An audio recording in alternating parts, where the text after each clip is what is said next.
Bonjour à toutes et à tous, bienvenue dans le podcast La Sueur. Bonjour Big Rusty, comment ça va? Ça va super. Eh ben Et ça, toi? ça fait plaisir.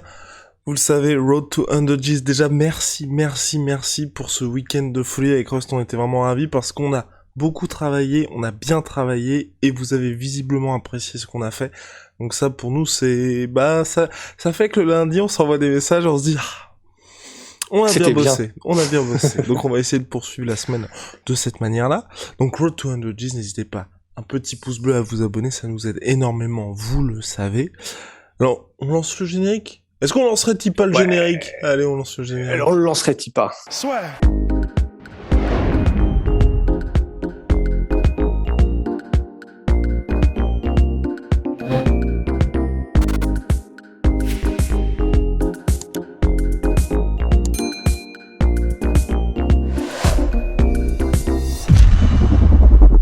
Est-ce que, Rust, je vais poser une question comme ça, est-ce que le salut de Conor McGregor ne viendrait pas en retournant chez les featherweight? Là, peut-être que certains vont me dire, wow, Guillaume, qu'est-ce qui se passe? Mes propos arrivent après que Conor McGregor est surnommé l'actuel champion des featherweight de l'UFC, Alexander Volkanovski, le Shart. Donc si vous ne savez pas ce qu'est un Shart, et ensuite un Shartsi, c'est un paix coulant, tout simplement. Donc, Ah, je savais même pas. oui. Oh. Oui. Je crois que c'était un genre, une espèce de colibé pour dire court sur patte, en fait, moi. Genre par rapport à short, mais en fait, d'accord. On en est là. Et donc, Conor McGregor, ancien champion featherweight, donc devenu champion en décembre 2015 après une victoire par KO au premier round, 13 secondes face à José Aldo, jette son dévolu quelque part sur Volkanovski, qui est pas spécialement une star, qui est chez les featherweight. On peut se poser des questions. Volkanovski qui a l'air, lui, en tout cas, bien évidemment, partant pour affronter McGregor, et il l'a même dit, partant également pour l'affronter chez les lightweight. Donc là, il était important d'avoir l'analyse de Russ sur la nouvelle sortie de McGregor. Bon, je pense que tout le monde sera d'accord, hein, en vrai. À mon avis, là, tiens, je vais parler pour pas mal de gens, mais c'est comme d'habitude Connor qui s'en prend à tout et tout le monde et n'importe qui pour essayer d'avoir un petit peu d'attention, je pense, hein. Et donc là, c'est Volkanovski, parce que Volkanovski a fait un combat incroyable, qu'il est donc sur le devant de la scène, sous le feu des projecteurs, là où probablement Conor aimerait bien être pour les mêmes raisons que Volkanovski, mais il n'y est plus depuis un bout de temps. Et donc en fait, c'est tout simplement parce que je pense les journalistes commencent à dire que Volkanovski peut se compter parmi les meilleurs featherweight de tous les temps, et c'est surtout ça qui a dû irriter pas mal Conor McGregor. Mais est-ce qu'on le reverra en featherweight, Conor? Je pense pas, parce que... Tu penses pas? Honnêtement, je pense pas. on s'était, et notamment Rust, s'était alarmé, on va dire, du physique de Conor McGregor pour la trilogie face à Dustin Poirier, et on le trouvait relativement frêle, alors que il avait quand même pu goûter à la puissance de l'Américain 6 mois plus tôt. Moi, je sais pas, tu vois, ce serait bizarre parce que ça aussi c'est Ross, je sais pas si tu l'avais déjà dit en podcast mais on en avait déjà parlé, où t'as quand même ce côté quand un combattant descend de catégorie, c'est pas du tout le même, surtout quand il est dans une spirale assez négative, c'est pas du tout le même effet que quand il y a quelqu'un qui monte justement. Ouais, et puis, mais c'est vrai, on se l'était dit, le fait qu'il paraissait quand même très très faible physiquement par rapport à Dustin Poirier lors du deuxième combat particulièrement, enfin également d'ailleurs. Mais malgré tout, je pense que même si c'est le cas, je pense que c'est quand même pas pareil de faire un cut chez les featherweight. Il a avancé en âge sacrément depuis la dernière fois qu'il a fait featherweight. Je sais pas, mais je pense que il y a peut-être 6 ans qu'il a pas fait le cut chez les featherweight. Donc, je pense que, et en plus, alors, contre Dustin Poirier, il était effectivement, il était pas impressionnant et imposant physiquement. Mais là, par exemple, là tout de suite, par exemple, si on en juge la dernière vidéo, tu sais, où on l'a vu avec Sean O'Malley, je sais plus dans quelle soirée, il est énorme. Enfin, il est énorme. Donc, je serais pas étonné qu'il soit à 85, un truc comme ça. Donc, je pense que même si on l'a vu comme ça dans son dernier combat, un cut chez les featherweight à maintenant 33, 34 ans, je sais plus quel âge il a, je pense que à mon avis, c'est hors de question. Je pense que c'est complètement hors de question. Et du coup, pourquoi pas chez les lightweight? Volkanovski, lui, de toute façon, on le sait, il vient du rugby et il l'a dit. Donc au rugby, il faisait, je crois, que c'était 93 ou un truc comme ça. Il a combattu C'est en ça. MMA chez les middleweight, chez les welterweight. On dirait pas parce que c'est vrai c'est pas le plus grand des featherweight dans taille, mais il est effectivement, il a l'habitude des gros gabarits, de combattre, de guerroyer contre les gros gabarits. Donc, je pense que ce serait pas un problème de monter chez les lightweight. Est-ce qu'il serait aussi bon chez les lightweight qu'il ne l'est en featherweight? Ça, c'est une toute autre question parce que les gabarits, c'est des gabarits à la Dustin Poirier quand même. Enfin, c'est chaud les lightweight. Mais ce serait intéressant. Mais en featherweight, si c'était ça la question, je pense que on peut faire une croix dessus pour Conor. Waouh. Waouh, cette conclusion est magnifique. Rust, est-ce que tu penses... nous, on peut faire une croix dessus, mais est-ce que tu penses que lui fait une croix dessus aussi directement? Bah, il fait Conor. Ouais, tu penses que là, c'est juste pour faire parler et qu'il n'y a pas du tout d'arrière-pensée de se dire pourquoi pas redescendre chez les featherweight? Parce que Oui, je pense. ça commence à se poser la question. Il est quand même à 1-3 en carrière chez les lightweight. Ouais, mais franchement, s'il y a changement, ce sera peut-être chez les welter, mais en fait, je le vois tellement pas refaire le cut parce il l'a toujours dit. C'est pas facile. Il est vraiment, vraiment hardcore le cut chez les featherweight. Je le fais parce que je suis, ce sont les mots de Conor, tu vois, je suis un champion, donc je le fais. Et c'est vrai. Bon, ça, on peut pas lui retirer. Il a été champion et de quelle manière en featherweight. Mais là, je pense que c'est un peu chaud quand même. C'est un peu chaud. Il a pris de l'âge. On sait que les cuts sont de moins en moins évidents avec l'âge qui avance et le corps qui évolue. Donc là, d'autant plus qu'il ne l'a pas fait depuis tellement d'années. Je pense que physiquement, on est de l'ordre de, si ce n'est l'impossible, le très très difficilement atteignable, si ce n'est il essaie vraiment des plumes quoi.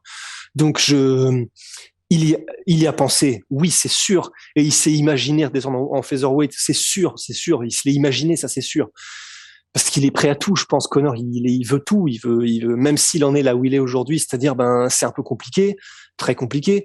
Et je pense que dans sa tête, il est toujours en mode, je veux la ceinture featherweight, lightweight, welterweight. Ça, et c'est ce qui fait aussi son attrait, on aura beau dire. Mais réalistiquement, je pense que on peut dire adieu à ça, je pense, quasiment sûr. Bon, voilà. Merci Rust, en tout cas, de briser tout espoir d'avoir un retour de Conor McGregor en featherweight. Je le rappelle, tout à l'heure, on parlait un petit peu de... Donc Conor McGregor a bien 33 ans. La dernière fois qu'il a fait le cut à l'UFC, c'était en 2015 contre José Aldo. Mais tout sport confondu, c'était en août 2017, face Mayweather? à Floyd Mayweather, exactement. Ouais, 2017. 2017, donc dans le meilleur des cas, ça fait 4 ans, quoi. Ouais. Ça fait long quand même. Ça fait long et puis je sais pas. Avec tout ce qu'il a en ce moment, je le vois mal en fait. Je le vois mal parce que on rappelle quand même que ce soit contre José Aldo ou que ce soit contre Mayweather, comment dire, c'était encore un Conor McGregor conquérant. C'était encore le Conor McGregor qui était au sommet de sa confiance, au sommet de ce qu'il cherchait à accomplir. Alors, je sais plus si c'est après Nate Diaz ou c'est après Eddie Alvarez, le combat contre Mayweather. Après Eddie Alvarez. Ouais, donc voilà. Et je pense que c'était, que ce soit contre Aldo ou contre Mayweather, donc maintenant qu'on a les infos, c'était pas le même Conor, en fait. C'était pas le même Conor physiquement, c'était pas le même Conor psychologiquement, c'était pas le même humain, quoi. C'était pas le même humain, il était pas possédé de la même manière. Aujourd'hui, on a plus l'impression qu'il essaye de recapturer un petit peu son ancien lui, et qu'il l'a abandonné depuis longtemps, quoi. En tout cas, ça fait plaisir. Déjà, moi, je suis content de le voir au moins commenter les événements UFC parce que ça veut dire qu'il les regarde et qu'il peut peut-être s'en inspirer, qu'il sera pas, ah bah tiens, ça existe en MMA. Donc c'est déjà, donc c'est déjà une bonne nouvelle. Et l'autre truc, moi, qui m'inquiète avec Conor McGregor, faudrait peut-être qu'on parle avec un spécialiste de ça, c'est que je sais pas si quand t'es en pleine récupération d'une double fracture, c'est une bonne idée de faire la tournée des États-Unis pour, ok, il fait la promotion de son nouveau produit Tidal Sport, mais c'est quand même, moi je me dis qu'un petit peu de repos, ce serait, si tu veux revenir au plus haut niveau, ce serait peut-être une meilleure idée.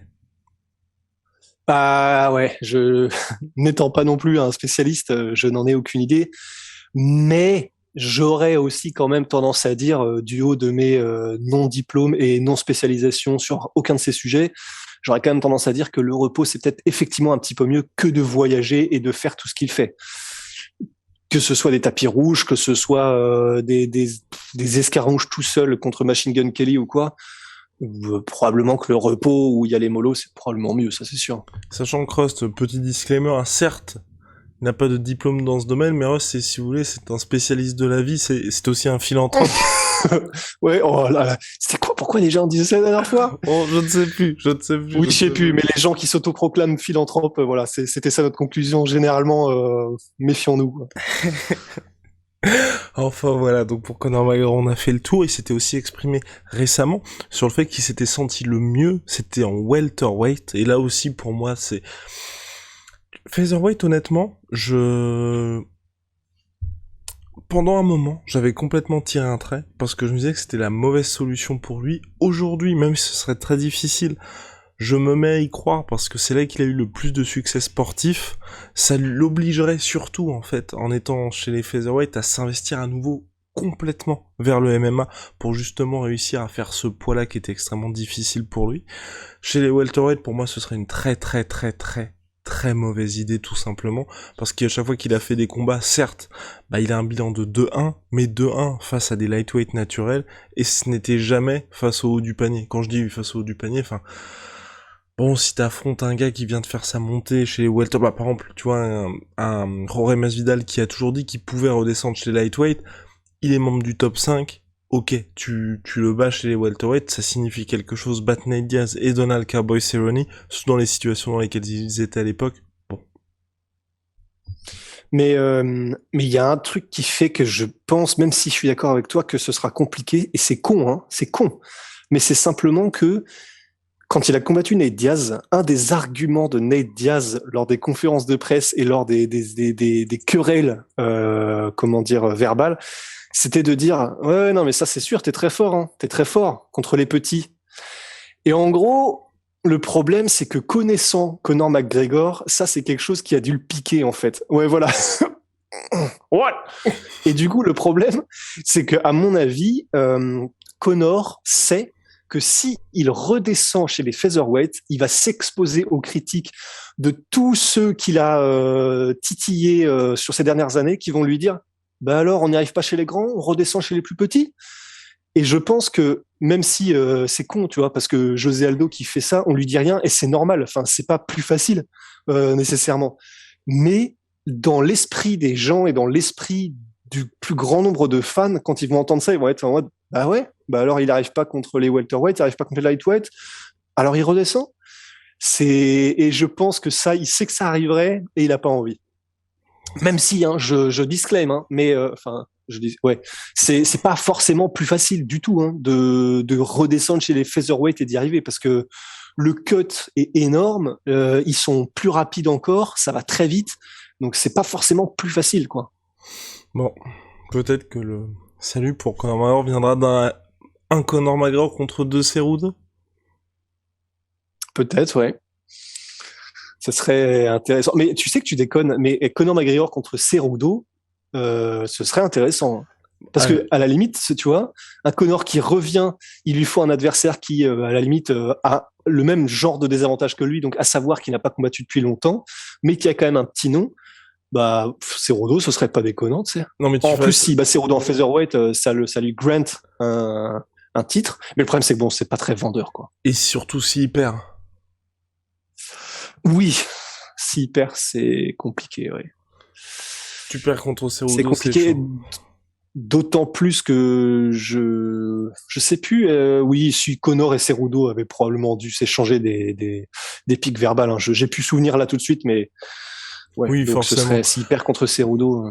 Mais j'attends de voir, en tout cas, vraiment je suis très curieux de voir contre qui ils vont faire Conor McGregor pour son retour. Il y a récemment, c'était Max Kellerman qui avait apostrophé Dana White par rapport à ça. Oui, à chaque fois qu'on dit Max Kellerman, ça nous fait marrer, surtout quand on parle de MMA. Mais oui. Enfin oui, quand on parle de MMA, oui non, parce que sinon en boxe c'est un expert. Non, il expliquait, et là vraiment je trouve à raison, tu vois que le problème de l'UFC c'est que tu n'as pas justement qui que tu sois, t'as pas de combat de retour facile contrairement à la boxe anglaise. Et c'est vrai que pour certains cas, ce serait la meilleure des choses. Plutôt que de remettre directement les gars dans le Shark Tank, y aller crescendo et leur permettre d'avoir une grosse activité, pour moi c'est la meilleure des choses. Et honnêtement, je sais pas ce que ça aurait donné, tu vois. Mais le plan initial de McGregor qui était de combattre 3 fois en 2020, tu commences par Donald Cerrone, ensuite t'allais avoir Gaethje, enfin tu vois, monter petit à petit, pour moi c'était vraiment quelque chose d'intelligent, et surtout là, du niveau retrouver les sensations, être dans de bonnes conditions, c'était la meilleure chose. Et c'est vrai que te dire, tu reviens après, donc t'as combattu après 2 ans d'absence contre Donald Cerrone, ensuite pendant 1 an t'es au placard, tu reviens en lightweight, t'affrontes Dustin Poirier, qui est un des mecs les plus actifs face à des tueurs à gages, c'est très très compliqué. C'est compliqué, et ça, pour le coup, c'est quelque chose qu'on pourra jamais lui enlever, c'est que ce plan-là, il l'avait dit, mais il l'avait dit et redit, qu'il voulait faire donc Cowboy au début d'année, Justin Gaethje en milieu d'année, et en fin d'année, je sais plus exactement ce qu'il avait dit. Le titre, il voulait le titre en fin d'année. Le titre, et ça, il l'a dit, et lui, il était tellement chaud, et personne n'a démenti ça, même l'UFC... Donc, on s'en souvient, c'était au moment où l'UFC a refusé que Conor combatte parce que probablement les gates, parce qu'il générait beaucoup d'argent avec le public, etc. Mais ça, à ce moment-là, quand il venait de battre Cowboy Cerrone et qu'il était en mode, bah voilà, mon plan se déroule parfaitement, maintenant je veux Gaethje ou je veux machin, il était parfaitement lucide à ce moment-là, il était concentré, il était chaud. Et là, pour le coup, c'est l'UFC qui l'a privé de cette inertie et de ce qui aurait pu être un renouveau. Je tiens quand même à le dire. C'est ce qui est dommage avec Conor, on en parle souvent, il y a ce gros et si de s'il n'y avait pas eu le combat face à Floyd Mayweather, et là vraiment cette année 2020, mais c'est aussi un gros... c'est un gros regret mineur parce qu'il y avait l'année 2019 complètement blanche pour lui, 2020 il fait campagne pour sa saison justement qu'il souhaitait avec les 3 combats, il était comme l'a dit Rust ultra chaud, et malheureusement là aussi pour des raisons financières on a été privé de ça, il a été privé de ça, et c'était une époque où il n'y avait pas Tidal Sports, il n'y avait pas son autre jeu vidéo, il n'y avait pas toutes ces autres allez on va dire projets extra sportifs, et on aurait eu un Conor McGregor fully focused MMA, et là mais c'est quoi on n'est ni sponsor ni rien du tout, mais en fait je ne savais pas. C'est quoi tout ce que ces trucs Tidal Sport et les jeux vidéo, c'est quoi? Alors jeu vidéo, il a lancé ça a pas l'air de très bien marcher ça. C'est un espèce de clash, je sais même pas ce que c'est donc c'est Dystopia Games, et c'est un espèce de jeu type Clash of Clans, enfin tu sais tu montes ta petite armée et puis tu fais s'affronter les mecs sur mobile. Donc, D'accord. Putain, qu'est-ce qu'il fout là-dedans? le fait pour le business, parce que ça cartonne ces jeux-là. Donc là, il y a ce jeu-là. Et Tidal Sports, donc je ne sais pas ce que c'est, mais un certain nombre d'athlètes qui sont sponsorisés par ça. Je ne sais pas si ça fonctionne non plus, mais ça a l'air d'être intéressant. C'est un spray de récupération une fois que t'as fait du sport. Donc tu sais, tu le mets sur les zones qu'on travaillait, et ça te permet de récupérer. Et ces deux gros projets-là, il les a lancés lors de la trilogie lors de la revanche contre Dustin Poirier. Il en parlait en conférence de presse et tout, pas été au courant de ça. C'était sur les réseaux sociaux. En gros, ce qui s'est passé, c'est que pour le retour contre Dustin Poirier, il y a eu gros axes sur McGregor Fast. Et en même temps, il lançait ces 2 autres trucs-là. Et ensuite, là, pour la trilogie, il a commencé vraiment à y aller full blast sur McGregor Fast et sur Tidal Sport. D'accord, ok, ça marche. McGregor Fast, vu comme il en parle, ça a pas l'air de marcher beaucoup non plus. Hein. Enfin, si on s'en tient à cette, c'est pas un théorème, hein, mais c'est que plus quelque chose marche, moins t'as forcément besoin d'en parler.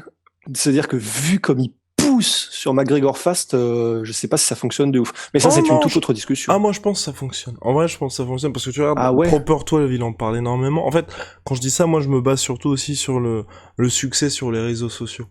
Le McGregor Fast, il y a énormément de gens qui suivent les pages McGregor Fast, tu vois.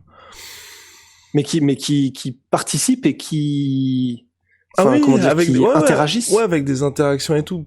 Alors que le jeu Dystopia Games, où on sait que t'as besoin de beaucoup de personnes qui jouent à un jeu vidéo pour que ce soit rentable, je crois, j'ai peur de dire des bêtises, mais il est à peine aux 50 000 abonnés. Donc 50 000 abonnés, même si tu prends tout un plateau de joueurs, 50 000 c'est pas assez. Alors que McGregor Fast, ils sont à 500, 700 000, quelque chose comme ça, tu vois. D'accord. Et donc pour un programme sportif, il suffit que t'aies, même 10 000 mecs, c'est considérable. Ok. Bon. Ouais. Bah, Allez, c'est vrai qu'on peut pas en dire beaucoup plus parce que c'est vrai que vu que voilà, ouais.